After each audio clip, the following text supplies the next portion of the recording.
Sure, we are live on the platforms real quick. Yep.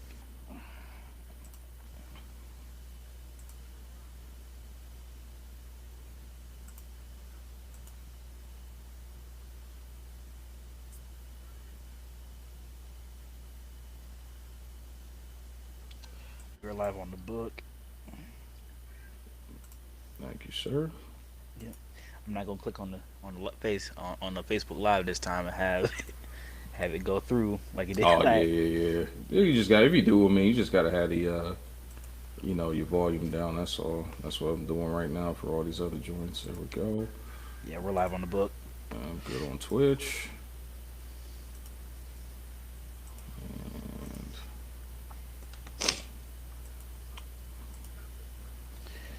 And make sure All kill right. that. Let's get the joints out. Followers.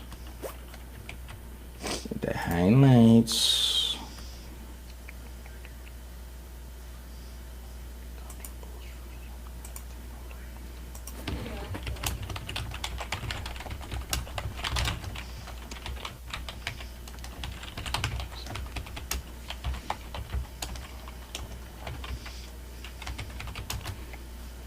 Okay. We are going to get this show on the road. Ladies and gentlemen, I'd like to welcome you all to a special edition of the Chris Logic Podcast, episode 42. And this is a very special one for several reasons. Obviously, as y'all can see, co-pilot Zay on currently on vacation, enjoying some warmer weather right now, not versus this nonsense here in Ohio. You know what I'm talking about? So he is not here for this episode, but we got it, and we got some special guests. We'd like to first welcome in a recurring contributor, my boy Money. Appreciate you pulling up and making the, your. I want to say this is like your fourth appearance on the pod.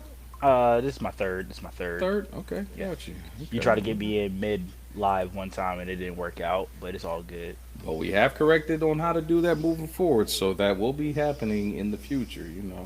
As we continue to build this thing up and keep this machine going, and then we will have another special guest making their podcast debut here a little bit later in the episode as well. But again, special occasion, folks. We have arrived. We're getting to wind down year one and get ready to transition into year two. But this is the first one that we are not only live on Facebook, but we are now officially live on YouTube. Appreciate everybody that chipped in the other night when I put that SOS post out there to get the subscribers up, man. But that was major, man. Shout out to my people that be looking out for the boy and the pod, and we're officially live streaming now on Twitch as well. So it's only up from here, man. Bigger reach, bigger outreach, bigger audience, man. More power, more power. So now y'all, so now everybody can say, "Well, I ain't got Facebook, man. I can't pull up niggas. They ain't got Facebook." Y'all can say that now. Now everybody got YouTube, so I want to hear no, I missed out. We are here on mad platforms and counting. Still working on TikTok, but we gonna get there though. You know what I mean? So, but Money, you got anything for the people before we start talking about some football? We got some more footballs always to talk about. Um, no, just go ahead and get straight to it. Little big brother had to step in. I do see you put the little big brother underneath your name. Little I big know that's brother. what I think it is. Little big brother. Nah, I see what you did there, Yeah, man. I see what but y'all did there.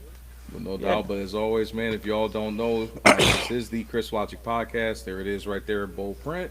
You can find us on all like podcast platforms, man. But we are slowly ramping it up and starting to get more of the live episodes on all platforms. But hey, it's all gonna be there on YouTube now, man. So you can be able to light it up and get your cleaning done. I heard some people say they be listening to us while they cleaning. I appreciate it. So we gonna get into it though, man. I be listening to the pod when I'm on my late shift at work. So I got you. No, no doubt, man. No doubt. So no, this is a special occasion here, man. This is nigga episode number 42, man. We are talking about having depth chart mentality. And on the back end of the pod, we're gonna be talking about the TV moms, because y'all know last week when y'all pulled up, we was talking about the TV dads. Showed all the TV dads love, the Uncle Phils, the Cliff Huxtables, the Archie Bunkers, Al Bundys of the world. We gave them their flowers. And prompted a lot of good responses, man. I love the dialogue that we was having, like talking about that stuff in general. But Yeah, we got some more things to talk about, and we can't talk about the dads without talking about the moms and giving them their due flowers as well, because those shows don't go without the TV moms, because they put up with the nonsense while dad holds down another pieces of it. But before we get to that part, we got some football to discuss. Obviously, if you've not been paying attention, the college football season is reached its finale. We are down to one game and one game only. All the other bowl games and anything else that's going on don't matter. We are down to one game this upcoming Monday night between two teams that I almost can guarantee you that 50% of the nation did not pick prior to this season kicking off. I did not hear anybody make no predictions, but hey, it happens. All the juggernauts are out, but we are down to the final, which is Well, the former Miami jug, Hurricanes. What'd you some say? from some former juggernauts. Yeah, no doubt, no doubt. Miami used to be that, but they trying to be near you back. Yeah, versus another you that nobody did not anticipate, but they are like the little engine that continues to defy the odds in convincing fashion, and that is the Indiana Hoosiers, man. So we got the U versus the Hoosiers, and yeah, money. I mean, I'm gonna keep it a bean with you, brother. I did not have neither one of these teams picked to get to this point. I don't know how you felt about them like prior to the season, or if they was even on your playoff contention radar or any of that. So Indiana was after last year. I was like, they actually made a compelling case to make another run, for another shot at the title. Fortunately, they Mm-hmm. lost to Riley Leonard and them boys over there at South Bend, Notre Dame. So I was like, after they beat us last year about like 52-10 in the battle for the brass platoon, I was like, you know what, Indiana's not the pushover we thought they were. They are Mm-hmm. not who we thought they were. Not who we thought they And were. for Coach Cognetti to turn that program around within 3 years, I believe, of him Mm-hmm. being there, it's a magnificent sight to see. And it's great to see another Big Ten school make another run and shot at the title. Because I'm I'm not an ACC hater, but I'm more favored towards the Big Ten. Mm-hmm. But other than that, Miami tank conference, you never know what's going to be going on over there. You never Not know. the tank. But Miami was not on my radar. And I thought Carson Beck was going to fold after he left Georgia, Mm-hmm. but he proved all the doubters wrong. And yeah, that's all I got to say. Got you, man. No, I definitely did. I mean, I knew Indiana was gonna, do their damnedest to make a case because obviously everybody was kind of like basically thinking that they were not legit coming off of last year. I mean, hell, I think even Paul Feinbaum said if Indiana made the playoffs again, he was gonna leave the country or something like along those lines. Like, I'm like, that's a little extreme, my guy. Talking about they gonna, be out altogether. But yeah, man, Paul Feinbaum made a crazy claim with that, in which I mean, obviously, mob mentality. Everybody thought that Indiana was shaky, just like they felt Ohio State wasn't legit along with other teams, and same way we be coming at Bama's neck. Not thinking that they are legit. They just eventually showed us the frauds that they all. So. And it's more common for teams to be a one-hit wonder in college than it is. I don't know. Maybe it's more common for it to be in the NFL than it is in college. But Hmm. with the college, I feel like it's going to be more common in college with the how high their turnovers are for recruitment and seniors graduating, and with the new NIL, we got 4,200 players entering the portal all Hmm. at once. So yeah, yeah.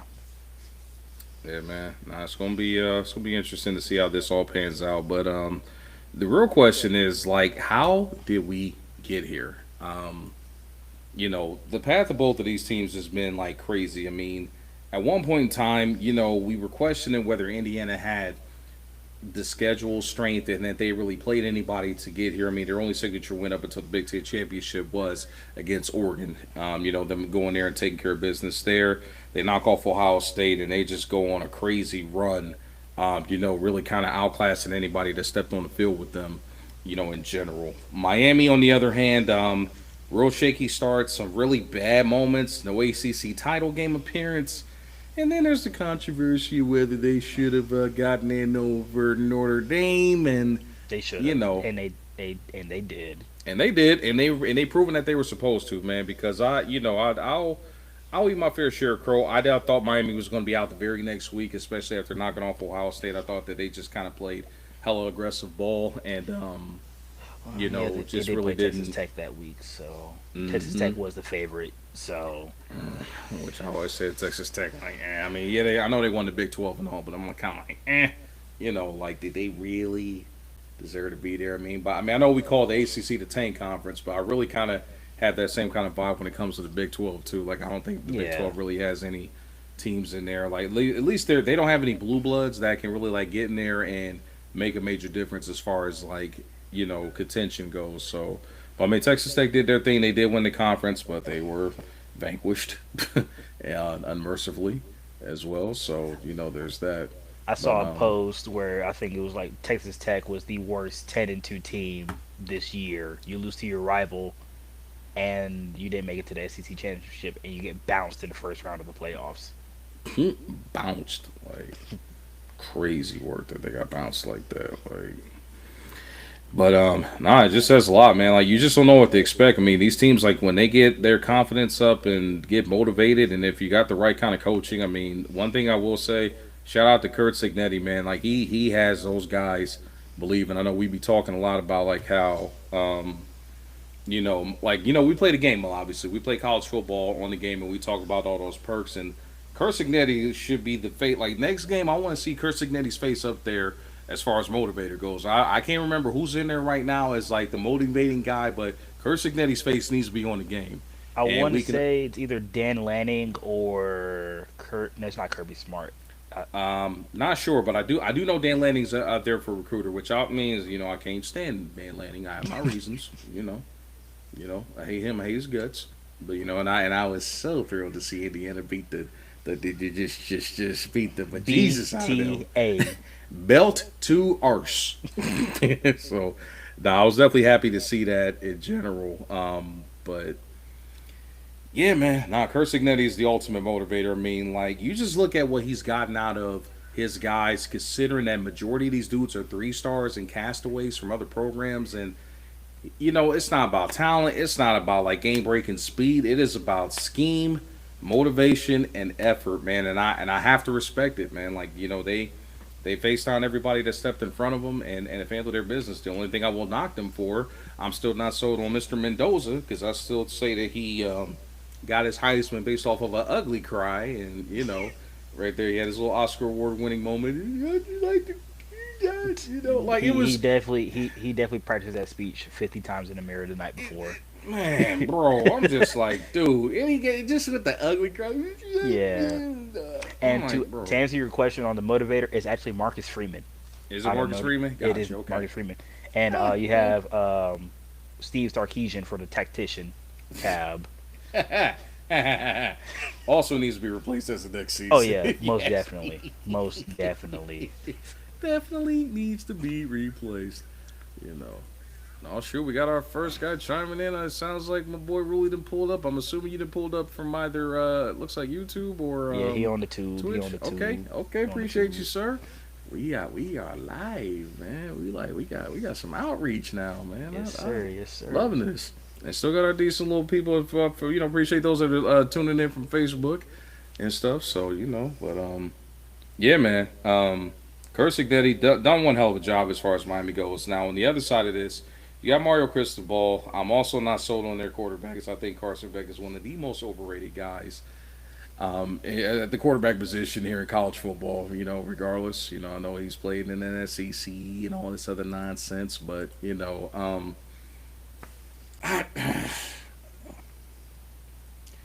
he's really being like held up like with good skill position players, a hell of a run game, and one hell of like a defensive front that can get pressure on anybody, as we've seen so far. So like that is the one question mark I still have with Miami, like because obviously if you haven't watched Indiana, they're going to send pressure. That's what they do. They do whatever you got to do to rattle, get teams off schedule, like hurry up, get create happy feet situations. That's what Indiana does. So the real question is, who do we have at this point, man? Like if you know we know the tale of both teams. They pulled off some crazy victories. They've shut down some true contenders. Who are we picking at this point, and what is our score? Obviously, this game is going to be taking place on MLK Day on Monday the 19th. But money, your call as to who you got between these two teams.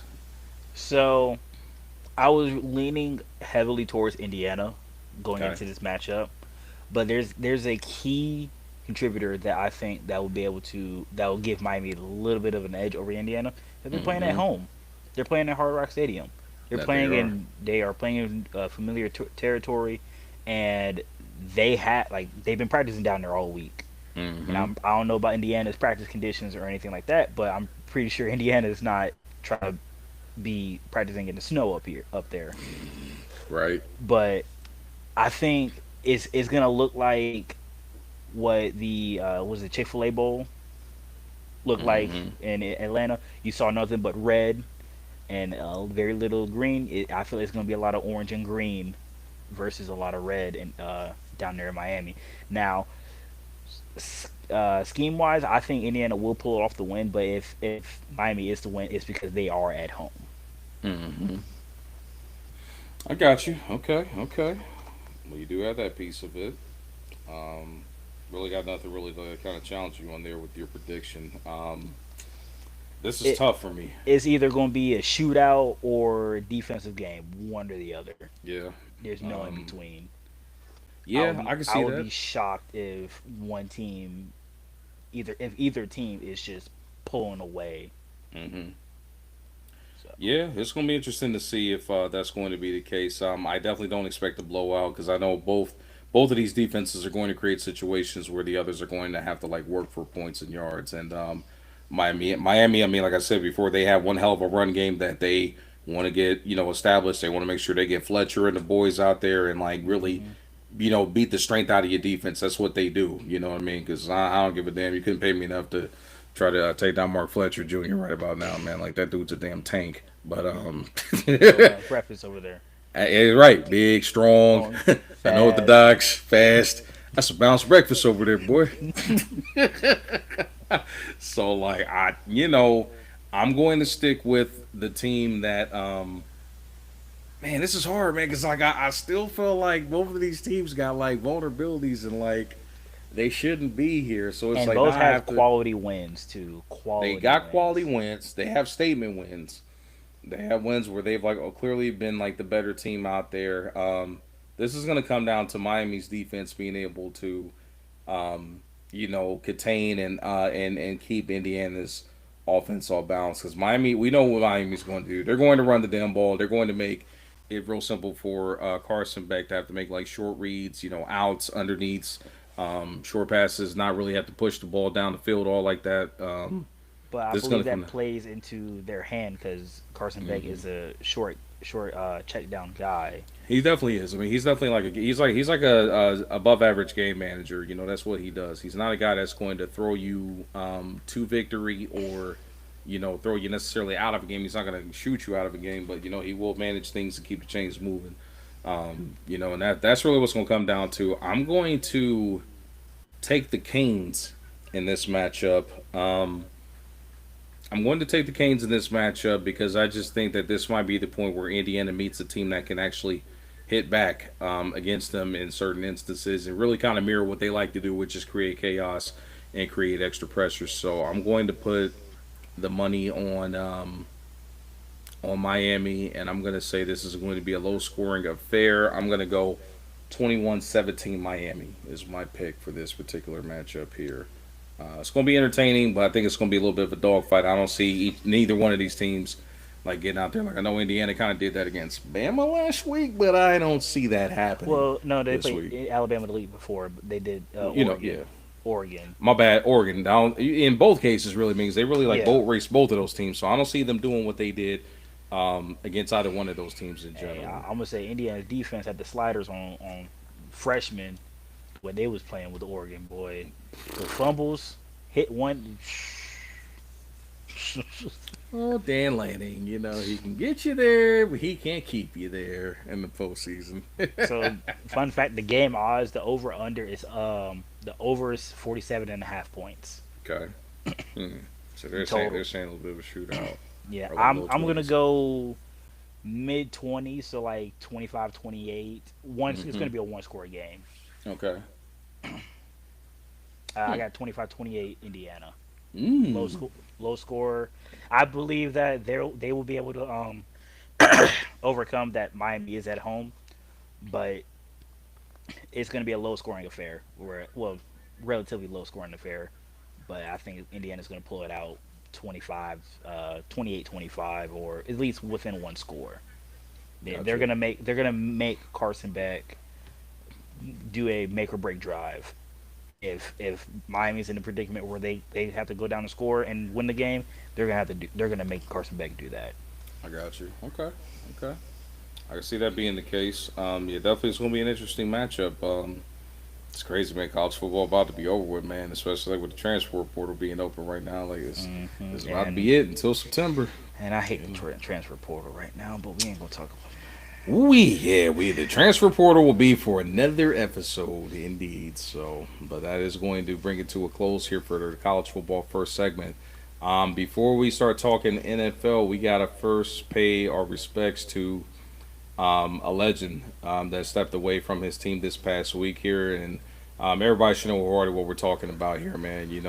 Mike Tomlin is now the former head coach of the Pittsburgh Steelers after a great 19 season career, and only being the third coach for the franchise going all the way back to 1969, well before either one of us was even thought about being born. it. Most definitely, most definitely. Nah, man, Mike T, man, for him personally, just because I felt that all the talk about him needing to be fired and dismissed and all that nonsense, I just felt it was unwarranted. Like, I get it, they've been anemic in the postseason since he's had winning seasons. They just haven't looked overly explosive, and he's been more like defense first. But I think it's crazy. But I mean, I'm happy for him to like go out on his own terms, and I respect the Steelers franchise for not falling to the modern trend of, oh, it's not working in 2 or 3 years, get rid of them. You know what I mean? Like, because one thing about in today's game that a lot of these franchises don't have is stability. They lack stability. It's constant shuffling and coaching, LGM, Yeah. and all that. So like I'm Trust me. sure you as a Detroit fan, you can Man, you can yeah, you yeah, know. yeah. So We had one mediocre season with Jim Caldwell. Yeah, go ahead and pack your bags, brother. Go ahead and get out of here. oh man, which is still crazy to me that they even did that to the boys. So yeah, man. Nah, I mean, big respect to Mike T, man, for walking away on his um, own terms, and and being able to step away. Like I said, man, without being like dismissed or like shamed and all that. What do you think is going to happen? What's your prediction for Mike T in the next chapter of his career, man? Do you think he immediately jumps back into a coaching job, or do you think he's going to take some time off, survey the landscape, or do you think this is it? I think he does take. I think he takes time to step away from the game, but just for a little bit, like maybe a year or two. Or he can possibly head into a coaching job this upcoming off season. Mm-hmm. Um, Mike T, I gave him nothing but praise. I don't think it was all these years. I don't really think it was entirely his fault um, on the Steelers' mediocrity. Because Mm-hmm. I'm gonna be honest with you, ever since Big Ben left, they ain't really done nothing. And Mike T, I think he'll be back in the NFL within a year or two. If not, Okay. he steps down or he retires or anything of the sort. I don't think he's gonna make a splash in college because I mean we currently see how well that's going for Bill Belichick. Yeah. So I think if he's not an NFL coach within 2 or 3 years, I think he's like retiring as a great coach. So Yeah. Yeah. I don't think he's gonna try and keep sticking it out. And if he sticks it out, it's gonna ruin his legacy. Like unfortunately, like the great Frank Gore, in my opinion, Man. Nah, that or yeah. AP in this situation. You said or AP, yeah. Yeah. Yeah, I mean, it's going to be interesting to see how that pans out. I personally think that his career is not over. I think that he is going to take some time off, a year, maybe two, kind of pull maybe like what Sean Payton kind of did, take some time off, survey the landscape, spend some time with his family, catch up, do some normal things, and just take some time off from that grind, man. Because one thing about it, if you, as an NFL coach, you're really college coach too, like they really don't get no time off for vacations, man. It is constant work, like because even now as these teams are done, man, they're starting to, have exit interviews, contract negotiations, free agency, scouting, draft. Like there's really limited time off, man. You get more of it on the pro level, but like there's just really not a lot of time off at this point, So I think for him, needs to recharge, needs to find, understand maybe like the modernness of the game and really kind of change some of his old school tough ways. But I think my T will be back. I just don't think it's going to happen this very next season. So we're going to see what happens for the great Mike Tomlin. But I do think, for me, just watching specifically a black head coach being able to get that kind of stability, man, and that trust from a legendary franchise for as long as they did, man. Shout out to the Pittsburgh Steelers, man, because it's been a challenge for men of color to be able to get into those roles and be able to stay there for an extended period of time, man. So now shout out to the Steelers, man, for allowing him to go out on his shield and doing it with respect there. They could have gone about this the worst way. Speaking of the worst way, I'm glad you said that, my guy, because the next guy we're going to talk about here, I felt that was dismissed in the most disgraceful way, considering the time that he gave to the franchise. But there are rumors and a lot of confirmed stories that John Harbaugh, former head coach of the Baltimore Ravens, is now heading to the New York Football Giants to be their next head coach. It hasn't been fully confirmed, but it sounds like everything is pointing towards that here. John Harbaugh, man, crazy, heading to Gotham. I really thought he was heading to Miami after the late Mike McDaniel dismissal, but Gotham, man. How are we feeling about John Harbaugh after he was fired basically over the phone and not even in person? How do we feel about him heading to Gotham to take over our boy Paz's New York Football Giants? I think it's a great hire. I think Mm-hmm. they needed somebody who's a seasoned veteran as a coach, Yeah. who's not an up and coming coach or hot on the block. Hey, this guy, he's doing all the right things at this level. Let's see what he does as an actual NFL head coach. Mm-hmm. I feel like New York needed that. The Giants needed that because I didn't like Brian Dable as a coach. I'm pretty sure a lot of people didn't either. Mm-hmm. But you paid the wrong guy, so that's all I'm gonna say. You ended up paying the wrong guy, and And both of them are no longer in New York. yeah. But I think John Harbaugh in New York, great hire, future hire because we don't know as Right. of yet. Mm-hmm. Um, it's only Giants is the only way is up from here. Yeah. Yeah, I mean, as far as how that dynamic is going to work out, I really thought he was going to stay in the AFC, but I'm not mad at a pivot to the NFC to get away from some of those, franchises that have been, in his way. I'm not saying that the NFC is like that much more like of a cakewalk necessarily, but considering, and here's how I'm gonna look at it: assuming that everything pans out the way that it's supposed to, and he's officially going to the Giants, right? You look at the competition in that particular division. You got the Philadelphia Eagles, who are very much on their way potentially to a rebuild or a retooling.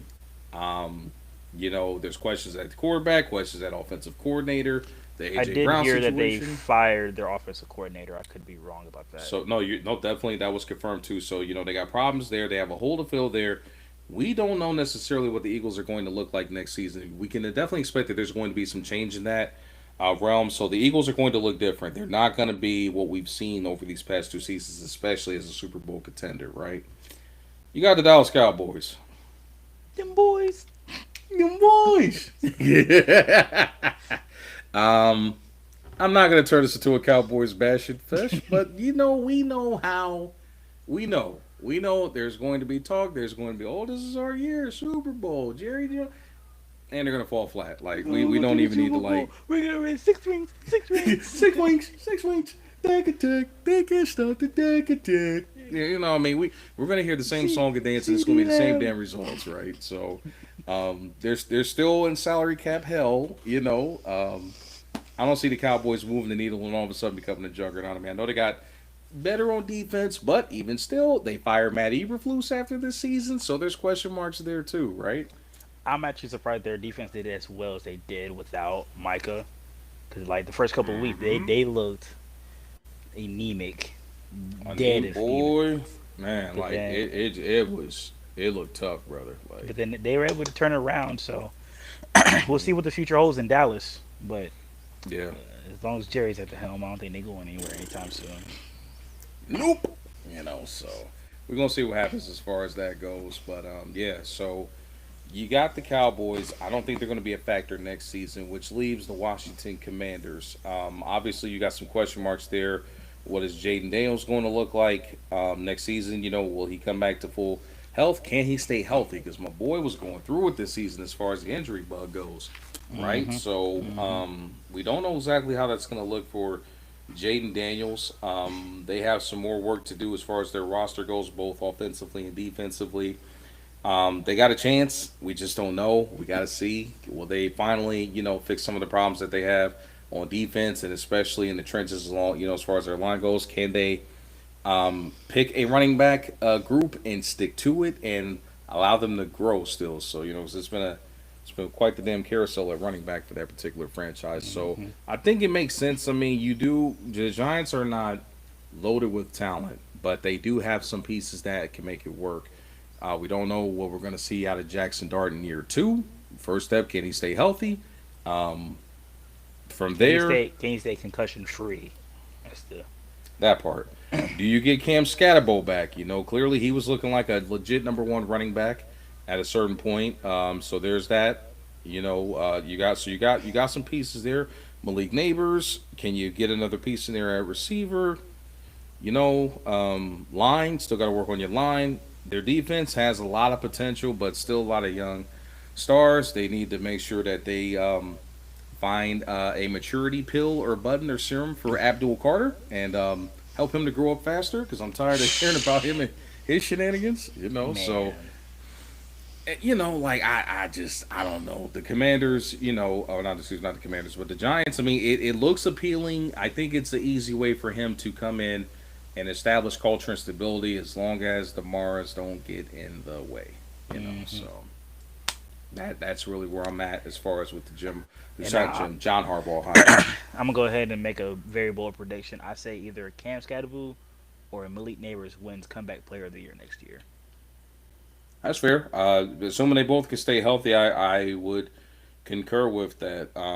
All I know is if he's healthy, if he'll definitely be on my short list of running backs to draft again because that boy saved my season for a couple of stretches there before he got knocked out for good. So yeah, definitely shout out to the Giants and winning the Harbaugh sweepstakes because it was definitely some sweepstakes Oh yeah. there. He was definitely the hottest coaching candidate on the market. So we're gonna see how that goes, but. Enough about the coaching carousel. It continues to spin. We got some old pro football to talk about officially. We are now in segment two, talking about the NFL playoffs. We are now down to the divisional round. And Playoffs. playoffs, not a game. Talking about playoffs. Playoffs. You kidding me? Playoffs. So we got some playoff talk to discuss. We are down to the elite eight of teams that are left both in the AFC and NFC. Some teams that we didn't expect to be there, and some teams that we expected to be there. But we got some stuff to discuss here. But we are going to start off with the first game on the slate on Saturday afternoon. We got the first matchup between the Buffalo Bills versus the Denver Broncos. And obviously, this is the intrepid Bills still searching for that elusive first Super Bowl. But on the fringe now, their postseason boogeyman is not in the way of Mr. Patrick Mahomes. So this could be a chance for Josh Allen to finally break through and fulfill that promise. But money, your take. Do you got Bills Mafia breaking through, or is it Broncos country? Let's ride. Pause. Um, I, I really want to rock with Bills Mafia. I really do, just so Uh, that people can get this narrative on get away from this narrative on Josh Allen. It's like, oh, he can't win on the road in the AFC because of Patrick Mahomes or Joe Burrow or Lamar Jackson. But I do really want the uh, Bills to win this game because Broncos are frauds. Mm-hmm. And if there's one thing I've noticed is that when one year a team is like 10-2 or 11-1 or anything like that in one score games, the following year they're not doing any of that. Mm-hmm. They ain't doing any of that. So I'm rocking with the Bills Mafia, and hopefully that they will face who I will predict. I'm going to predict this, that they will face the Texans in the AFC Championship. Mm-hmm. Gotcha. Okay. Okay. So you're rocking with Bills Mafia. You putting your faith in Josh Allen to break through, huh? Yeah, Mr. Gunslinger himself, but he's more of a dual threat Mm-hmm. gunslinger than a pure gunslinger as of late, which I am Okay. glad that he's breaking that mold because he was a turnover machine. Okay. Okay. He was, hey, somebody down there, and whether it's a blue jersey or white jersey, somebody down there. I got you. Okay. All right. Okay. All right. Going with Bills Mafia. I'm going to say that Josh Allen in his postseason journey will continue to struggle Mm, against the AFC West. mm, mm, mm. I knew you was going with it. I knew where you was going with it. I knew where you was going with it. Shout out to my boy Ziggs. I'm going to pick his favorite team and his favorite unimpressive quarterback. Shout out Don't to do him. Zig, man. Don't do him like that. You know. Well, I got to. I have to. You know, He gonna cut you out when he get back. no, no, that's fine. That's fine. I welcome it. You know, we don't dug no smoke on the pod here. This is all about crisp logic and crisp takes. But I'm going to take Broncos country in this case. I think that that defense is still about as tough as a $2 steak. Well done. That's been sitting out your mama's fridge for God knows how long. you know, um, you know that your uncle cooked after he done had about several Colt 45s, a four loco, and some Mad Dog 2020. You Don't know, forget the OE either. and the OD, we're finishing off with anything is possible. So yes, yeah, Still man, nah, smelling like Polo Green. man, nah. But I tell you what, though, the Broncos about to hit Josh Allen, and put him in positions just like how he's been all season. Every time Josh has gone against an elite defense, my man's has struggled. I think this is going to be very reminiscent of that game that he had against. I want to say that was the Texans, where it was just like they couldn't keep him off the boy. And I know that they've been trying to mask their offense with a heavy run game scheme. And James Cook, I mean, Cook gonna cook, but if the Broncos do what they do, I think Cook gets limited. I think it goes to Josh Allen, and outside of Shakir, where's the ball going to? Unless Keon Coleman finds his talent and comes through somehow.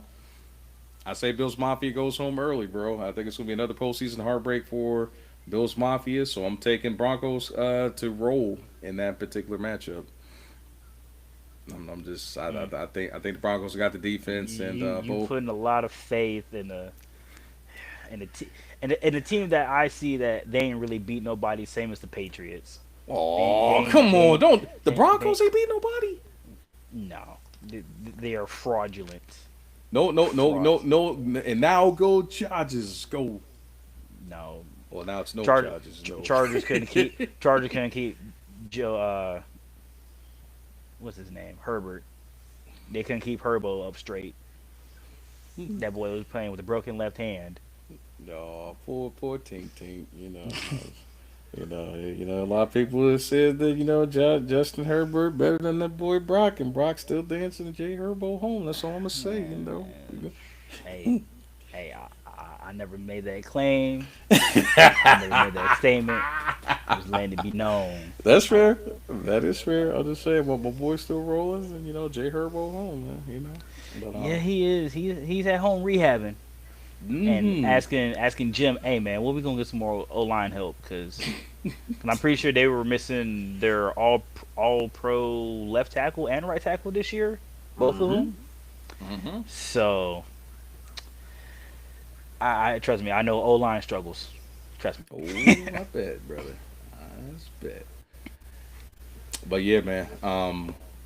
Yeah, it's gonna be interesting to see how that works out in that matchup. But I'm taking Broncos country over Bills Mafia to move forward in the AFC matchup.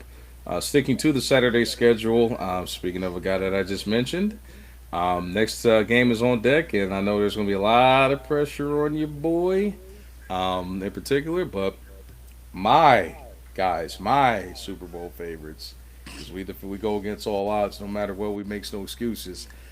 We have the third matchup this season between the San Francisco 49ers and the Seattle Seahawks. It's officially now a rubber match. You know, they've been battling in the division as rivals.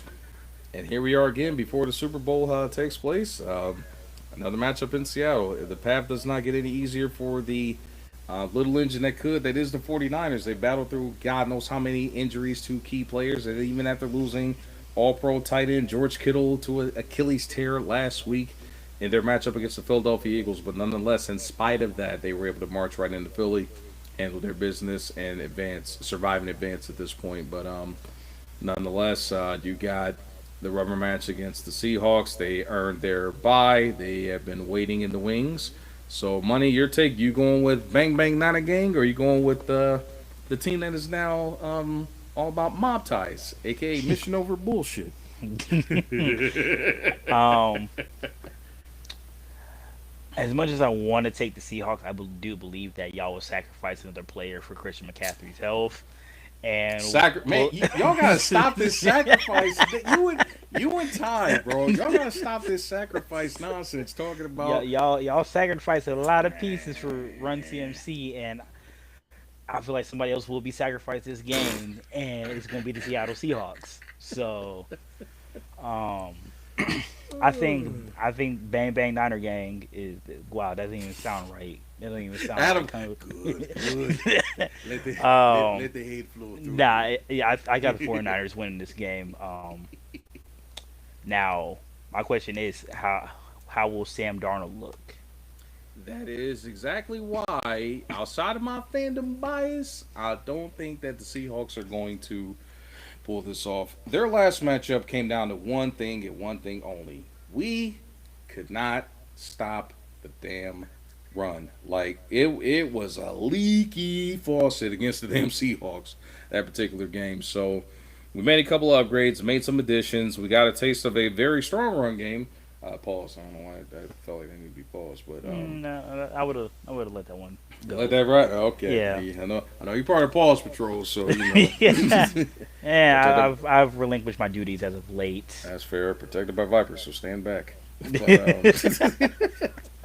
But nonetheless, man, the last time they played, it clearly came down to the fact that we cannot stop the run, and our offense had some challenges. But I think now with us getting a few key pieces back, we're going to have Trent Williams this game. I mean, granted, no George Kittle hurts in other ways, but we do have guys that have filled in admirably for him, and Jake Tonges and Luke Farrell. It seems like those two guys are George Kittle, but in separate bodies. Like Luke brings George's blocking ability, while Jake Tonges brings Kittle's receiving threats. So I just wish we could somehow package them into one guy and have them on the field at one time. But but nonetheless, I think we're out of all pros to sacrifice for the health of Christian McCaffrey. So at this point, we need to. I still keep saying we need to balance it out and find a way to get Brian Robinson Jr. a little bit more involved. But I digress.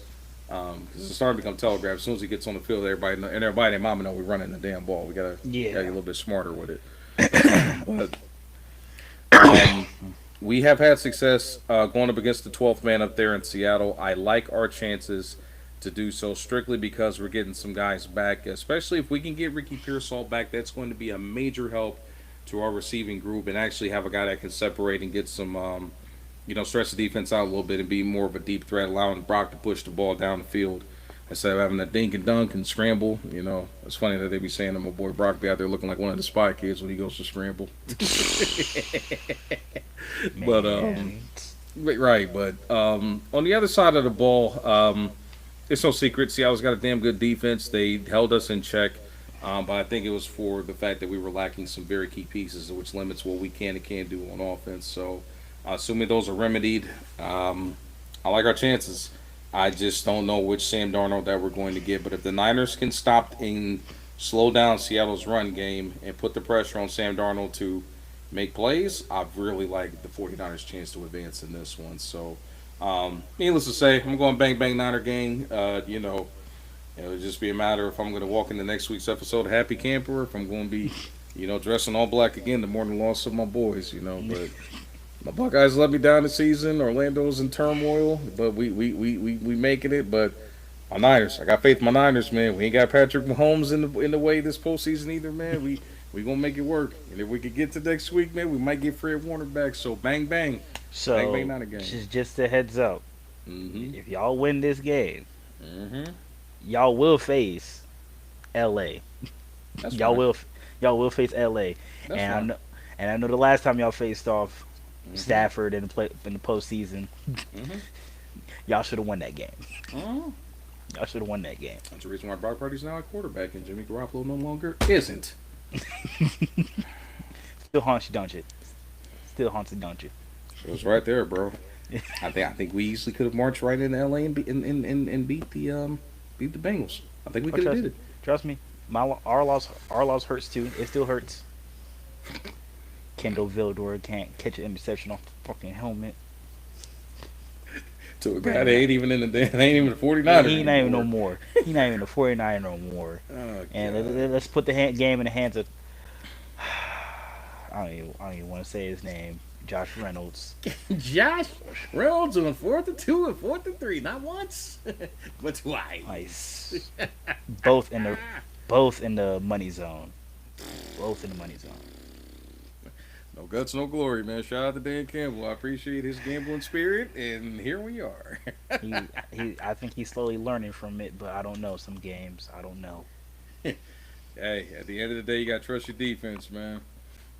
At the end of the day, you got to trust your defense, just like we trusted ours to stop that spiraling train that was the Philadelphia Eagles offense last week. Got to trust your defense, Yeah, So, but yeah, but no, I think it sounds like we are in agreement. We are picking Bang Bang Niner Gang over Mob Ties, so which now brings us, basically on which Sam Darnold we get.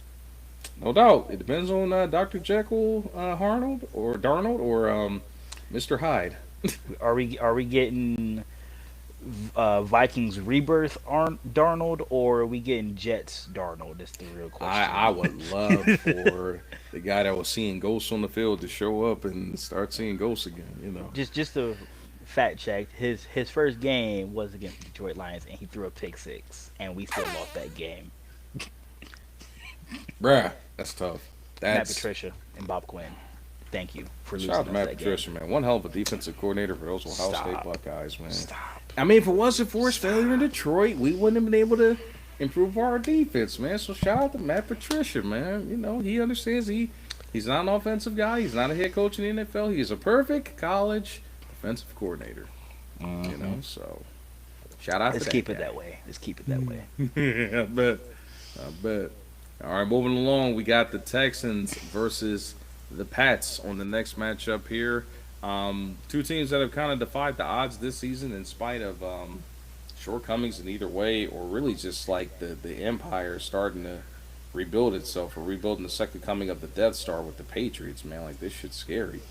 How big of a leap they took, considering how bad it got after Bill Belichick left. But shout out to Mike Vrabel, man. Should be head coach. Should be a lock for coach of the year, if you ask me. Or if there was a comeback coach award, definitely should be awarded to him. But I'm gonna go ahead and take this one here on the first pick between the Texans and the Pats. I think that as great as of a defense that the Texans have, Don't do it. I think the Don't do Pats are going to do what they're supposed to do and continue to defy the odds. Money, I mean, I hear you, bro, but they are damn near elite on both sides of the ball, bro. Like, I'm just saying, man, they got a good enough offense. They got a good enough offense, and they for damn sure got the defense. You saw what they did to the Steelers, man. He said, They go ain't to playing no. sleep. They ain't playing nobody. They ain't playing nobody. Hey, They ain't played not a man, not a team that was above 500 this year. are you sure about that? The the, What the about the Patriots, the the Bills? They're, Patriots. they're the same division as the Bills. Okay, and Now and it's in. The almighty Josh Allen supporter. Oh, now it's in. I'll see what you did there. I see flip like mode. Flip mode's the like greatest. I'm like them and the Broncos. I'm not sold on neither team. I'm not sold. Oh God. Here we go. I'm not. For us, we're gonna go wins. All right, cool, wins. Mm-hmm. Lost to the Raiders. Okay, week one, you lose to the Raiders. You beat the Yeah. Dolphins week two. You lose to the Steelers week three. Mm-hmm. You beat the Panthers, who are below 500 and still won the division. Mm-hmm. Beat the Panthers. Mm-hmm. Still made the Beat playoffs. beat the Bills. Mm-hmm. All right, cool. It's in your division. Yeah, I give them that one. Mm-hmm. Mm-hmm. You beat the Saints or the Aints. Fair enough. You beat the that boy Cam Ward. We ass and the Titans. Like the Shitans. God. You beat the Browns. Yeah, it's the Browns Browns. had tough defense. You barely squeaked by the Falcons. Falcons were kind of mercurial. Quarterback problems. Had a good defense too. You also squeaked by the Buccaneers.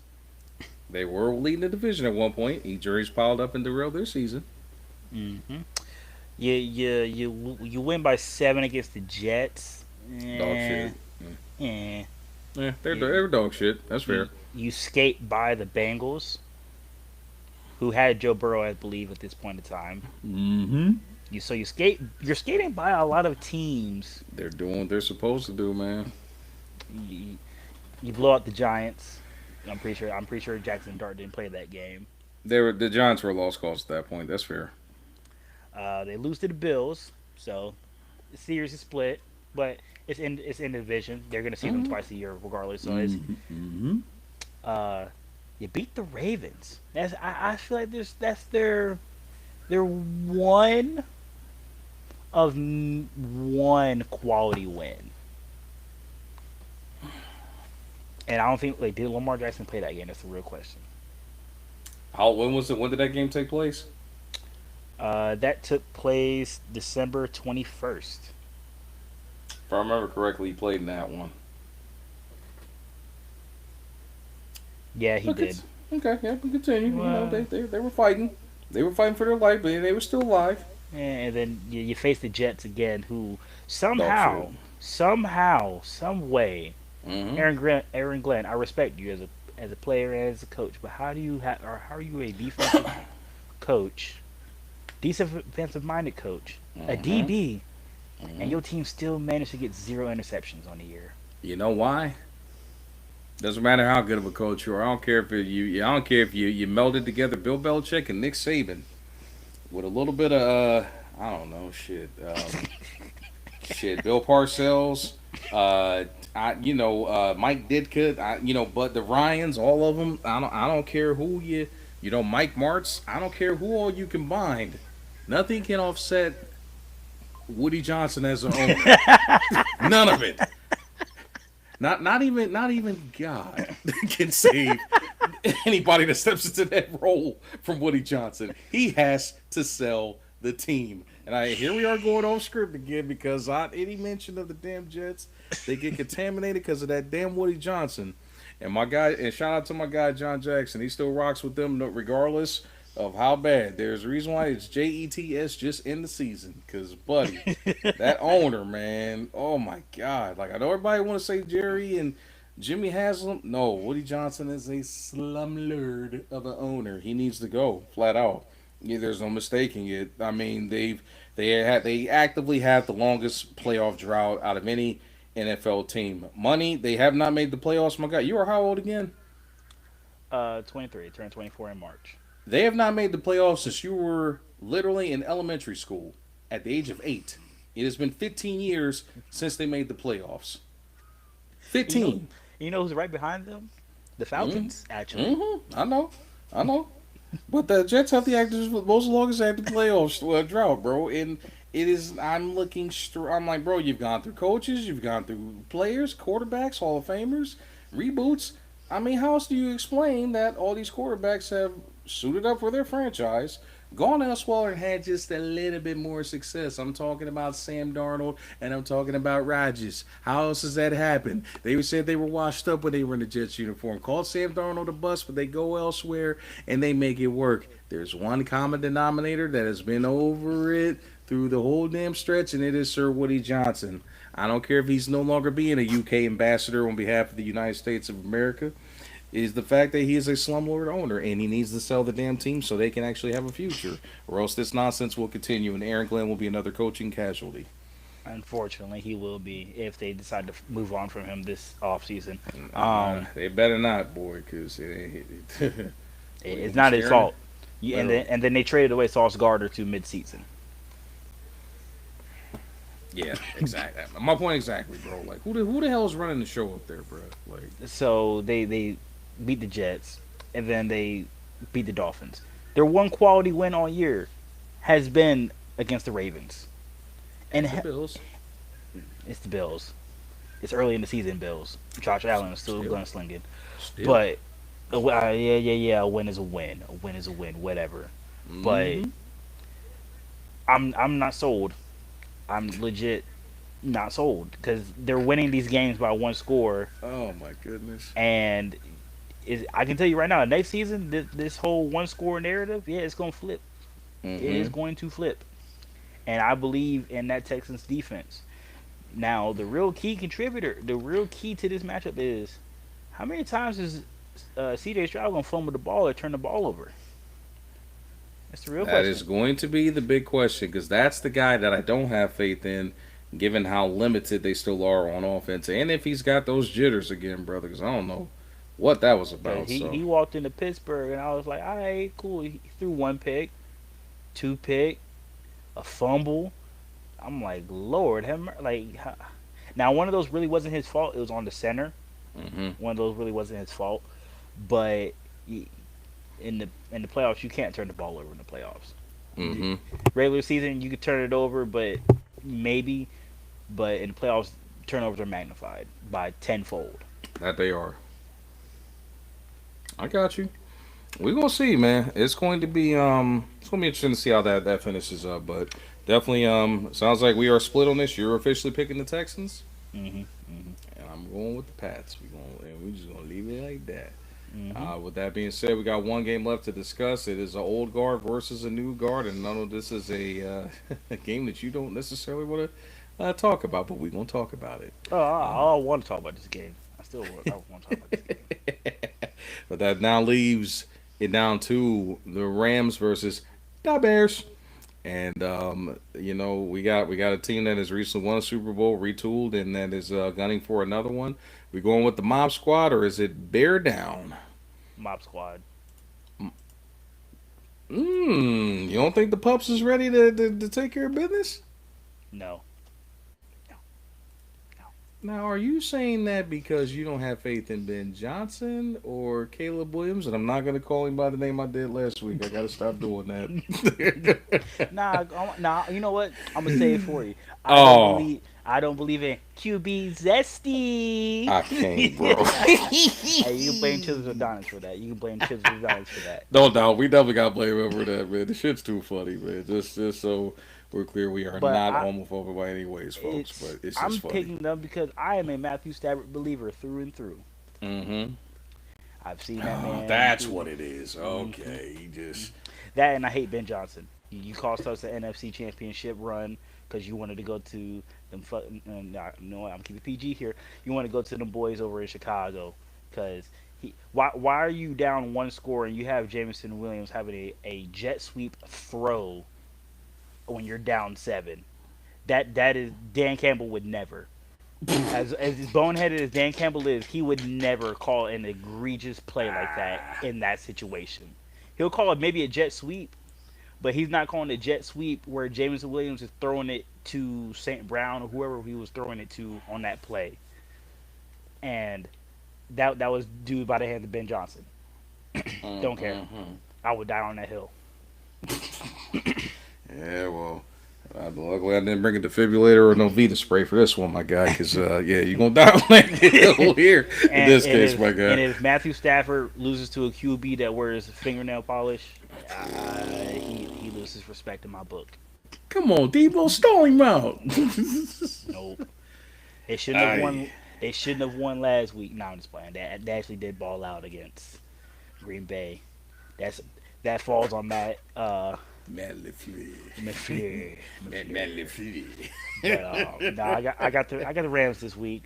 Rams, huh? They the hot boys. They the hot boys. Yeah, Who yeah, gonna hot stop? boys, all right. Who gonna stop Puka and Devontae? Who CJ GJ? Man, that who? Okay, I hear, I hear you. Oh, absolutely. We definitely had to go with the R greatest reference. You know me, man. You know me, man. I am lethal when it comes to improv comedy, man. You know, so, but sticking to that, yeah, this is a very intriguing matchup. Very intriguing matchup, and this is hard, man, because I'm not a fan of either team right now. You know, especially with everybody was gassing up the Bears a couple of weeks ago. So, oh, they gonna beat the Niners, man. Y'all barely won, innit? Well, but we won. I don't care A what y'all win is a say, we win. won. A win. W is a W. Even after I lost to this guy while trying to watch that game and get ready for my vacation here, you know, it happened. So, um, yeah. So with that being said, um, the You Rams. you weren't It's pointing hard at for me, me. were you? You weren't Yeah, pointing at me. I was. I know it's in reverse right now. I'm looking at it like you're on our screen here. The studio's got me. Wow. Yeah. Oh yeah, absolutely. Yeah, Wow. because I was playing you that game when we were struggling against the Bears and I lost that game. You know, I was definitely pointing at you, my guy. But you know, Ain't had nothing to do with me. I just work yeah, here. you did. I just work here. That's fine. That's fine. Mhm. It's alright. You know, so you gotta get money with your mans. You know he a funny guy. You know, but I'm a step. I'm gonna see I'll you see you later. later. Hey, bro, like you told me, hey, the sun shines on the dog's ass every once in a while. That is right. That is right. Yeah, but a broken clock is twice a day. Yeah, you're absolutely right, my guy. So you say the Rams. I don't even like making this pick on either one because I'm not a fan of either team necessarily. But if I have to choose, while the Bears have defied all odds and shout out to Ben Johnson who's been coaching his ass off in his first year Boo. for them. Yeah, Boo. of course you gonna boo him, but Hmm. I reluctantly have to pick the Rams in this one. I'm going with experience. I'm going with Sean McVay, and a key reason why it's mainly coming down to experience. I think the Bears are well ahead of schedule, and I saw some things even in that 49ers game that kind of led me to believe like there's some depth, there's some chinks in the armor. You know, they can be exploited in several different instances. So um, I think you. I mean, Caleb is on his way. He is a star right now, but I just don't know if he is ready to make that leap and be ready to get them to an NFC Championship. Sorry, Bears fans. I'm going with the Don't be Rams. sorry. Don't be sorry. Don't be sorry. Of course, man. Yeah, this guy. See, I'm over here going through it, man. See, all y'all guys, you know what I'm saying? Most of your peoples is out the playoffs, man. I still got to deal with two headaches for my damn division at this point, you know. But high probability I might have to deal with both of them before it's all said and done. But, you know, I'm picking the Rams. I'm going with that boy, Matt Stafford. You know, his back is held up this season, so I'm going to go with Matt Stafford to pull it off here. And what's going on, my guy?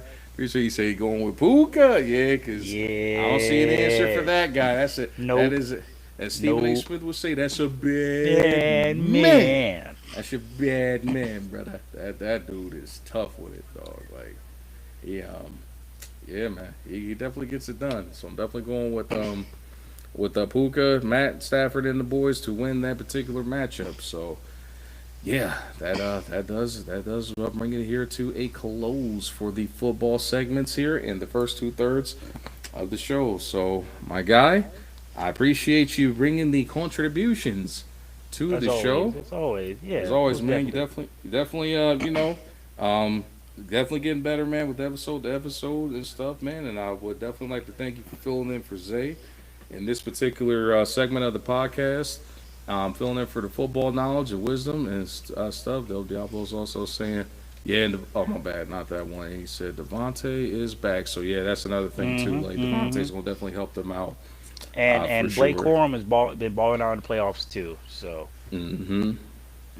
No doubt. Yeah, I mean that is it's. I think it's the Rams game to lose. They just have to do what they're supposed to do, and I just don't think the Bears are quite there yet to be ready to romp with the big dogs. So we're gonna see what happens in that regard, though. But I'm gonna go ahead and make my Super Bowl prediction. absolutely. I have either Bills and Rams, Hmm. Texans and 49ers, or yeah, maybe you could throw 49ers and Bills, maybe 49ers and Texans. But I believe that the Bills or the Texans, well, they ain't got no choice. I Hmm. believe the Bills or the Texans will be in the Super Bowl, and I have unfortunately I have more faith in the Rams than I do the 49ers. Gotcha. And hopefully your boys can doubt prove me wrong. They can prove me wrong. Gotcha. Well, yeah, we're gonna see, man. We are going to see how that goes. I'm not quite ready to make my Super Bowl prediction yet, but anybody that knows me knows I'm riding with my boys until we out of there. Here, because I know as long as we are playing inspired football, which is what we have been doing, they are going to be in the mix. And then if I had to pick a team right now, I'm not locking this one in. But if I had to pick a team right now, I think I would probably pick the Broncos to come out of the AFC at this moment. But again, we got to see. I could be wrong as of this weekend, and we could be talking about the Patriots. And Mike Vrabel being the guy that had the secret sauce to get them going. So we're gonna see. We're gonna see what happens. So, but nonetheless, we're going to bring it. Oh, hang on. Let's see. He's making Uh-oh. this call. Said 49 Texans. Texans. Actually, actually, Man, I wouldn't mind this. no, I wouldn't mind this. no. But y'all are at home though. If y'all make it to the Super Bowl, y'all are at home. I'm not even talking about him picking the 49ers, bro. Like, the Texans. What? What? The Texans are gonna have to go through the Patriots and or the Bills or Pats and the Bills or Broncos. So They're not getting through the Pats, bro. No, they're not beating the Patriots, and not. They're not. They're not. No, man. They ain't knocking off the top two teams in the AFC, man, back to back, bro. that That's one I hell of a. I What believe you? that they will knock off one top team, and that's the Patriots. But whoever they face in the AFC Championship is Y'all got a lot of faith in. I'm all go Buckeyes and all, but y'all got a lot of faith in old flimsy hands over there in CJ Stroud, my boy. I don't know what, you know. Maybe if you leave the extracurricular activities alone, might be able to do it. But hey, I don't think. maybe he need to take a page out of Mendoza's book, go to Magic City the night before the game and ball out. Nah, I know you man. seen that picture too. The night before he played Yeah, Oregon, yeah, I he, saw, man. Nah, hey, man. he had him a We, game though. He had a nah, I hear game. you, man. But nah, he don't be on the Bobby Schmurder stuff, man. Nah. Sure, you like Hey, that way I ball out. hey, I'm happy though because hey, we swept Ben Johnson this year. Dan Campbell still has his number. That's crazy. He says the Texans not better than Peyton Manning's Broncos. I mean, they got a damn good defense, but we still got to get it done on offense. Like the Texans, they got a damn good defense. I'm not gonna take that away from them, but bro, like to beat the Pats, like we act like the Pats ain't got no defense, bro. Like what are we talking about here? They ain't played nobody. It's going to be an ugly game. I'm not denying that, but the Patriots have been the kings of winning ugly games this season, bro. That's all I'm saying. That's like in NCAA. You make the schedule. You playing all bottom feeders, and you still make it to the playoffs. Like, come on, man. Like you beat FCS Southeast by 3, and you made it to the playoffs. Come on now. Bruh, bruh, bruh. Like, stop this, man. Like, y'all gotta stop this, bro. I can't with you. Yeah, man. Yeah, and the defense does score. There's no denying that, man. But I'm sorry, man. No, I think the Pats are going to knock off the Broncos, man. I don't trust. I trust the Texans defense. I do not trust the Texans offense, man. I don't think they got enough there. If they had a few more pieces, I'd feel a little bit more confident. But their offense has been too like, you know. But every defense breaks at some point, man. Like you got to be able to put up points, and I don't know, man. Pats haven't given up that many points this season, bro. Like they've been the kings of winning the phone booth fight. So, but we gonna see. We gonna see. I may be wrong.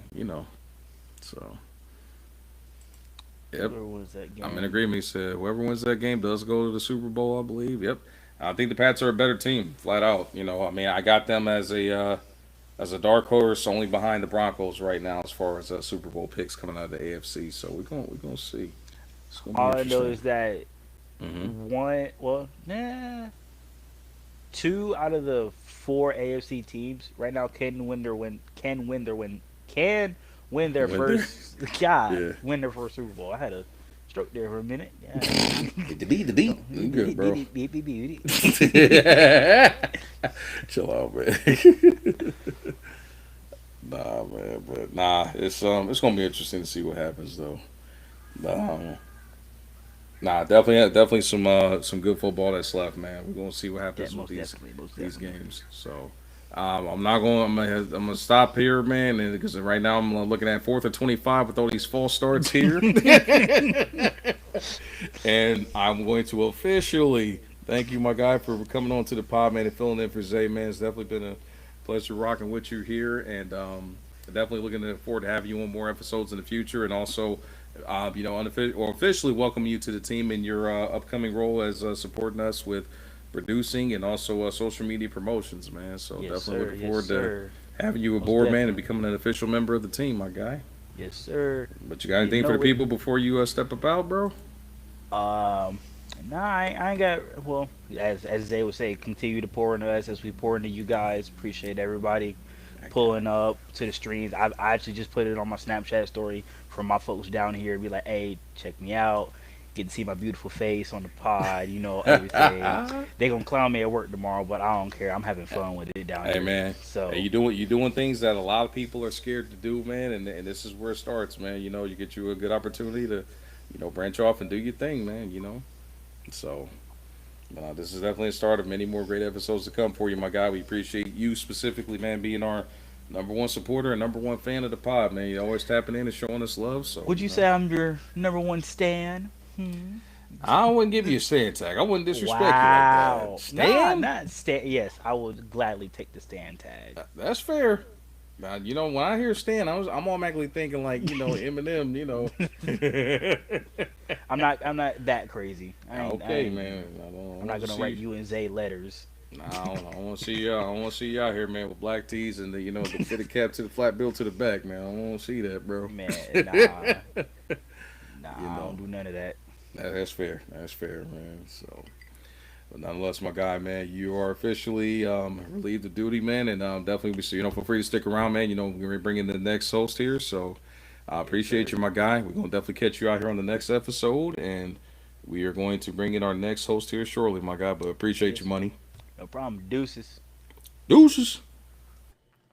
So the show's not over, folks. We got to get ready to move into our final segment here.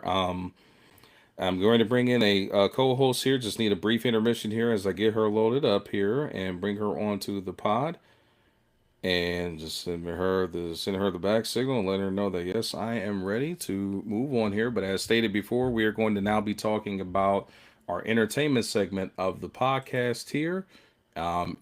Again, last week we were doing some things and talking about TV moms and or not TV moms, but TV dads on last week's episode. So we're going to continue with the entertainment piece and show the moms their love here on this final stretch of the episode here. And kind of do the same thing. We're gonna be talking about the Mount Rushmore of TV moms, who belongs in there, who's the picks, who's the honorable mentions, and I have a little bit of dialogue, but just waiting for my second co-host to patch in, and we are going to be good to go here in a second. But I appreciate y'all tapping in, man. I see that we got the lives rocking on Twitch and also on YouTube as well. And then we got the Over Reliable Faces here on Facebook. So, getting ready to do a little bit of sharing and awareness here on social media again, letting folks know that we are on the final segment here. So, just bear with me for 1 second, folks.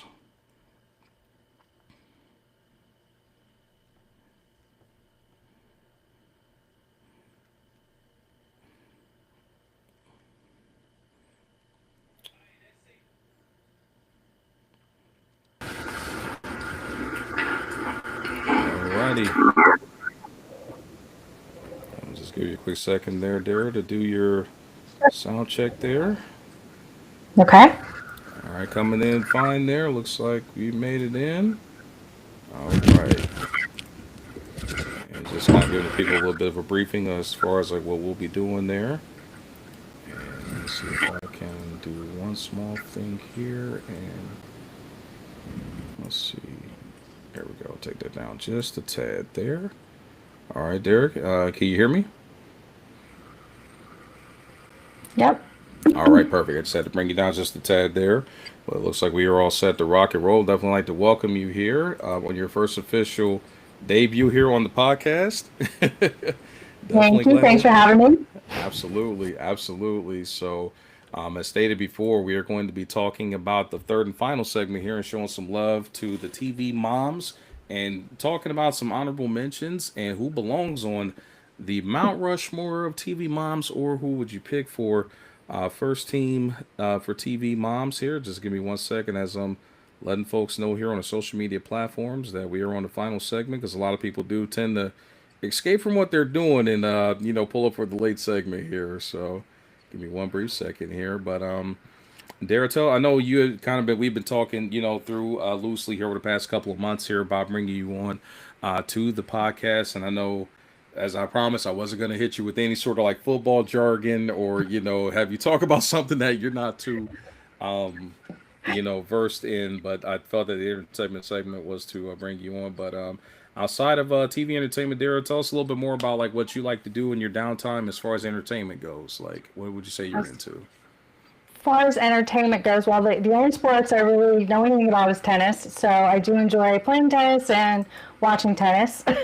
Okay. Other than that, I'm a big reader. I love movies. I love TV, and I love walking my dogs around. Okay. Gotcha. Speaking of that, I'm definitely going to be leaning on you and your husband talking more about dogs, because I will be looking at being a dog parent in the near future, but I'm still working out the kinks Oh, on that yay! stuff. So, but I know you guys you've had several dogs through the years and are well versed on that. So I'll definitely be leaning on you guys for some knowledge and picking your brains about that for certain. So, but Yes, we've had all sorts. absolutely, and a lot of sizable dogs too. I don't know how you guys do it, like with dogs being about 80 and 90 pound plus. Like that's crazy. So yes, Gentle indeed. giants, they're worth it. Yeah, no doubt about it. No doubt about it.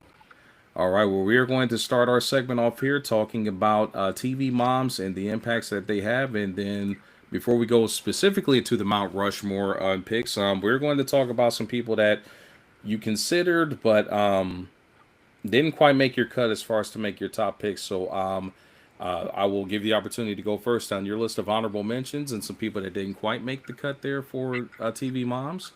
But you are more than welcome. The floor is yours. Give us your picks on who would you say is worthy of notoriety on based on your experience, but not quite there to make the top four for you.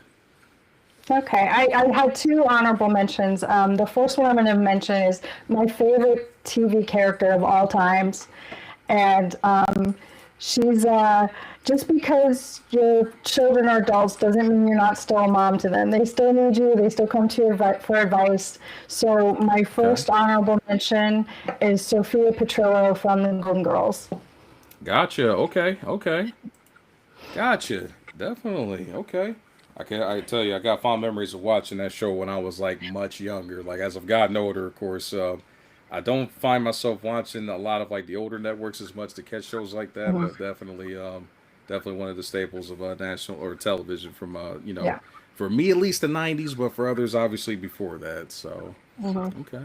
Gotcha. And then who would you Yeah, say for is your sure. second pick for honorable mention? My second one is Lois from Malcolm in the Middle. And I Okay. found that she just reminds me of a lot of the moms that I knew growing up. You know, someone that didn't have a very glamorous job and was, you know, kind of prickly with the neighbors and tough on the kids, you know, but she Mm-hmm. kept everything together. So I want to give a little acknowledgement to Lois from Malcolm in the Middle. Gotcha. Okay. Okay. I got you. So, I will say I did not watch Malcolm in the Middle that much, like growing up, or just like even in like my teenage years in general. But definitely some solid picks there. So I'm gonna go ahead and go with my people as far as who I would list there. One of the picks that I had for honorable mention for Team Moms, I probably would say would be Carol Brady from the Brady Bunch. And mainly because of just the massive ties of like doing the whole blended family thing, and her just having like that good home mom like look and vibe to her in general. So I mean, Yeah. obviously Brady Bunch ran for quite a bit of time, but and even with them having like some movie launches there, even though switching characters technically in those later years, but Carol Brady in general definitely a staple of like one of the best TV moms out there that you can roll with. My second pick, I'm gonna match you up here and go two for two here. I'm gonna go a slightly different route with this one here, because I, as much as I know it's easy to go with like TV moms that are like from shows, I'm gonna pivot just a little bit here because this is a very long running show here. But another honorable mention I'm gonna go with is Marge Simpson from The Simpsons. So, and it's mainly because of like the longevity and just obviously with that show being around for decades. We're talking like I want to say easily over 25 plus. Well, clearly, just maybe even like 30 or 40 years that they've been out for. Exactly. You It know, started when I was in high school, so it's been a long time. no doubt about it. So yeah, man, I'm gonna give a little bit of love there to Marge Simpson and put her in as my honorable mention as far as TV moms. And yeah, just so obviously, I mean, if you haven't watched The Simpsons, I mean, that show gave birth to a lot of other like sitcoms and or animated shows. I mean, there wouldn't be no Family Guy obviously if it wasn't for The Simpsons. Like Marge Simpson was like the blueprint for the animated TV mom, and things kind of pick it up from there. But obviously, dealing with a husband like Homer, you got to be patient, And so, but Yeah. I'm gonna go with Marge Simpson as my pick for TV moms here in general, which will move us up here. Hang on, we got some activity here in the chat here. What's going on, my guy? Paz, I appreciate you joining in. And yes, my friend, you're gonna have to catch up on YouTube or Twitch because we are officially talking about. Well, we're done talking about football for tonight, and Money just left us here a second ago. I know he's still watching here in the chat, but we are currently talking about TV moms. But chat, feel free to chime in and give us your picks for TV moms. If you had to pick four, that makes your top part of your list, and then also some honorable mentions that you would leave out. Open to suggestions from sitcoms, from current to past and present, and the whole nine. But me and Derek are going to move into our picks for the top four who make that list here. So I had a feeling somebody was going to mention her. Lois Griffin. Well, I knew what you meant there with Lewis, but I definitely know that you meant Lois Griffin. Definitely, like I said, if it wasn't for Mark Simpson, we wouldn't have had a Lois Griffin to include in that batch as well. But she definitely deserves her honorable mention as far as TV moms goes, especially putting up with Peter, Stewie, and Meg, and Chris, and Brian, and also being a part of a long running franchise that left and also came back. So he's going a little bit different here. He's going with Jane Jetson from the Jetsons. Interesting. Throwback. Super throwback there. That definitely. I mean, the Jetsons were out like as I was a kid, but it's funny like just how they've reanimated like the opening clip to for Jane Jetson through the years. Like every time she's they go with Jane, his wife, and then she takes the wallet instead of the cash. And I hate that social media is like kind of ruined that moment because every time she drops out of there, like it has like George like holding her up now instead of like allow her to go do her shopping and stuff. But yes, Jane Jetson is definitely a solid TV mom if you're going for the animated standpoint. So definitely. So I will go with my fourth pick here to move into the moms here, and this is hard because there's a lot of good picks in here to throw into the mix. But I'm going to start with Rainbow Johnson from Blackish. And the reason why I picked her in particular to make number four for me is because of Blackish was a very good TV show in general. Just like kind of talking about a lot of modern subjects and topics that the black family that deals with in general. But I just loved her character, and I think that her and Anthony Anderson, Dre Johnson had a lot of great chemistry dealing with dealing with kids, dealing with like professional careers, and also being a solid rock of a mom and her character. She was played by Tracy Ellis Ross, daughter of Diana Ross, and definitely has a very strong acting resume, especially for TV. So Rainbow Johnson makes my number four pick for Mount Rushmore and first team all mom. Who would you have at number four for you, Dara? Well, I remember, Jordan, when you asked me to come on the show, and I said, "Is it okay if we have crossover?" Absolutely, absolutely. And guess what? Uh I oh. have Rainbow Johnson. There we go. There we go. So yeah, tell me a little bit more. What made you pick Rainbow Johnson as your fourth pick? I think for me, it's like, how much time do I spend with them? And I spent how was it, 7 seasons they were on? I mean, I spent so much time with them. And yeah, I love Tracy Ellis Ross and Girlfriends, but yeah, I just think she's great mom and doctor, and she's also kind of a weirdo, which I appreciate. Gotcha.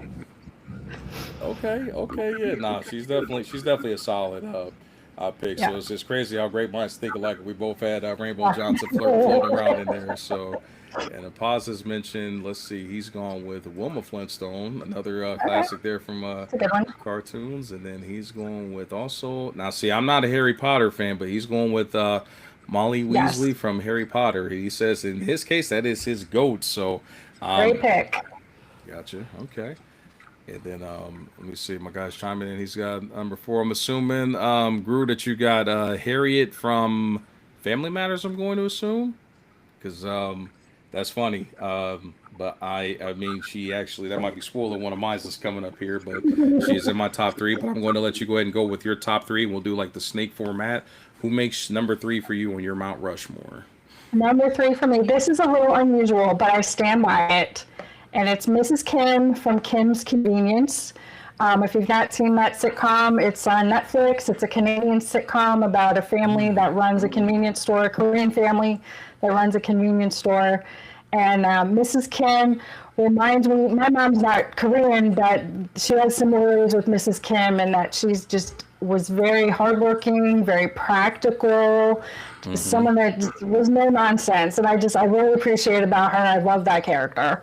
I got you. Okay, okay. I like it. I like it. Okay, I can't say I'm familiar with that show. Now I will admit, and this is where my limitations comes for me. A couple of my friends have always said that I can't seem to like find shows without something like blowing up or like having some like too much action like going on in it. So for me, mine's definitely like a lot of like more like vintage picks here in journal, but I do like that as well. I might be, you said she was on what show again? Kim's Convenience. Kim's Convenience. Okay, gotcha. I'm gonna have to look further into that. In Yeah. general, we got a couple people mentioned Lorelai Gilmore, and then also yeah, D Mitchell from Moesha. I like that pick as well. If I remember correctly, being played by Cheryl Lee Ralph, definitely an underrated actress in Hollywood. I like Oh, that. yes. And then my boy also kind of gave away one of my picks that was coming up because Harriet Winslow does make it right there at number three for me. And kind of like with you, like I spent my childhood years watching Family Matters, and it wasn't always. I mean, obviously, Steve Urkel kind of came in and stole the show as far as like Family Matters went in general. Growing up in the '90s, but Harriet was like the solid like force, as far as like providing that stability at the helm with the mom and also being able to redirect and keep her husband in line, as far as like Carl went and his some of his like things that he dealt with, especially like with his health challenges on there and trying to lose weight and stuff like that. But um and specifically because obviously there was a sitcom that went through two different versions of the actor because there was the one I forget I think it was Judy Ann Elder that played it on the last couple of seasons of Family Matters, but for me it's Mary Jo Payton that played it on the original version of the show. She was again one of those blueprint TV moms that I really enjoyed a lot growing up, especially with the life lessons that she told to her kids. Whether it was Eddie or Laura and even accepting Steve with as awkward and as weird as he was throughout the series in general. So I definitely like that pick there. And now let me see, that was me going to number three. So that brings me down to number two here. And for me at number two, I'm going to go with a pick that actually I'm glad this somebody brought it up here. I'm going to go with Florida Evans for me at number two from Good Times. Now I will admit, Good Times was out before I was born and was able to watch TV and let alone recall it to memory. But Florida, again, hardworking mom, supporting her family. Even though the show did go through the transition of losing one of the TV dads talked about on the last episode with James Evans and stuff, but Florida was a consistent force throughout that as well, providing that steady hand as far as like TV moms goes. But Florida Evans definitely is my number two pick for TV moms in general, and it's more for me like relearning history and learning that some of the blueprints that some of the ones that we saw like the Harry Winslow's like originated from in general. So I will turn it over to you for your number two pick there for TV moms. Okay, my number two pick is a Ms. Kitty Foreman. And this Mm. is the Midwest mom that I'm very familiar with. And honestly, I think I see a lot of myself in Kitty, somebody that's always trying to, laugh things off, even if I'm drowning on the inside, just taking care of everyone and all the, Oh she's man, taking care she's letting the neighborhood kids live with them and everything. And yeah, but I love Kitty Foreman. I got you. Okay, I like it. I like it. Kitty Foreman. Yeah, I mean she's definitely one of those ones. From that '70s show if I remember correctly, right? Yeah.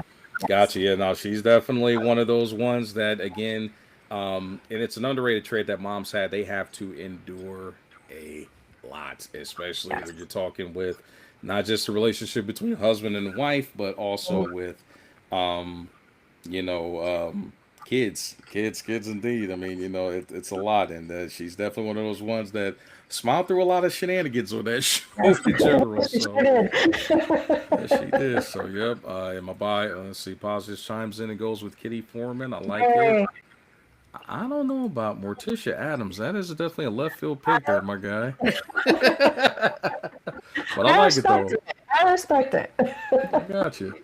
Oh, I forgot about Lisa Landry from Sister Sister. I got you. Okay. Yeah. I got you. I got you. Ah, he's the first one to mention it because I know some people may or may not be wondering whether we were going to talk about her or not. But in lieu of some of her IRL stuff, I will give respect to Roseanne because again, she was a staple of Yeah. '90s entertainment as well. In Yeah. And general, I knew moms like Roseanne. That was definitely someone that I recognized in the real world. hmm absolutely, absolutely. So. Definitely, now definitely, there's a lot of Roseannes out there in the world that again dealt with a lot of like things as Mhm. far as like supporting the family for sure. So he is hilarious mentioning Sophia from Modern Family. That is hilarious. I gotcha. Well, I'm going to go ahead and give the floor to you for you to make your number one pick here for who makes the top mark there for you for your TV moms. Who's number one for you? So my number one pick is the mom that I spent the absolute most time with as a child, and Okay. that was Claire Huxtable from The Cosby Show. Yes, yes. Yep, I love it. I love the pick, and shout out to Felicia Rashad. She did a Yes. phenomenal job playing Claire Huxtable, and Yes. it's no secret. I think it was everything was kind of telegraphic for her to land that number one, but she is the blueprint for TV moms.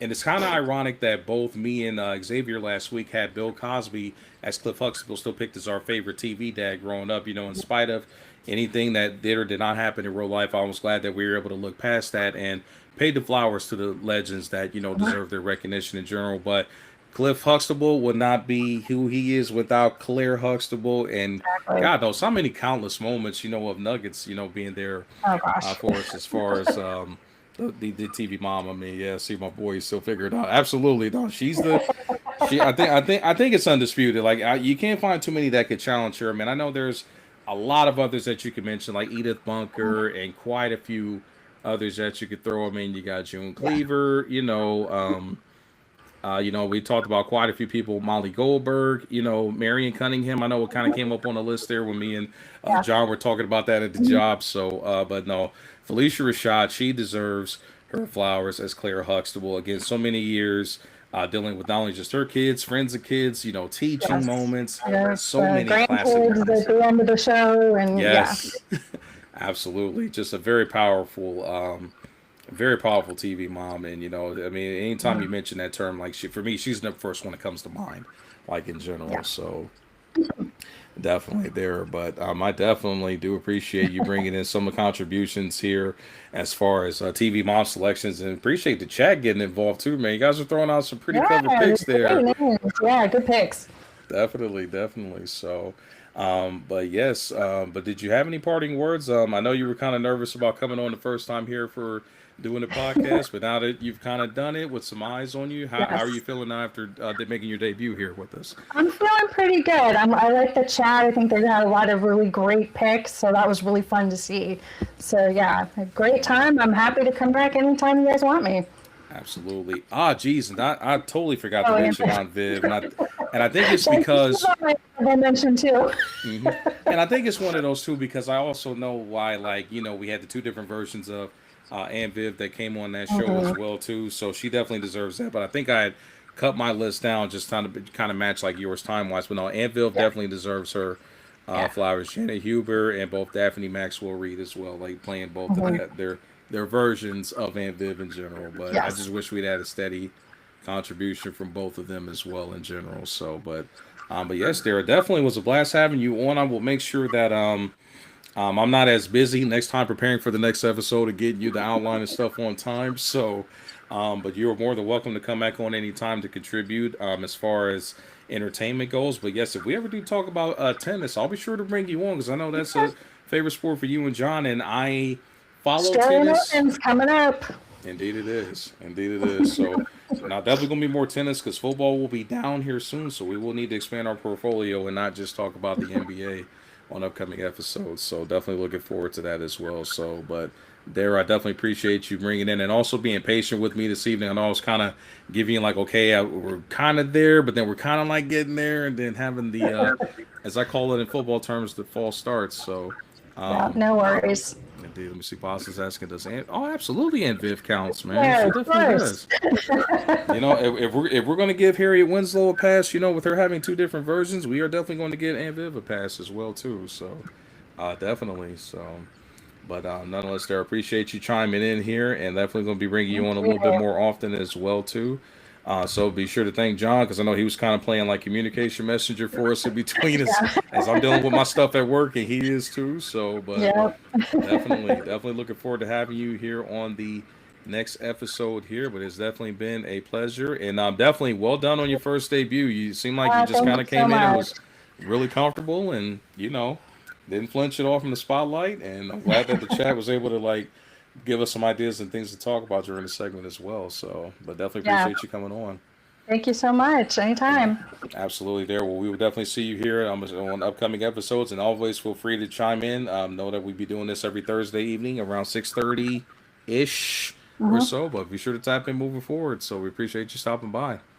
Okay. Have a good night. You do the same. We'll see you on the next episode. Okay. Bye. All right, now bye bye.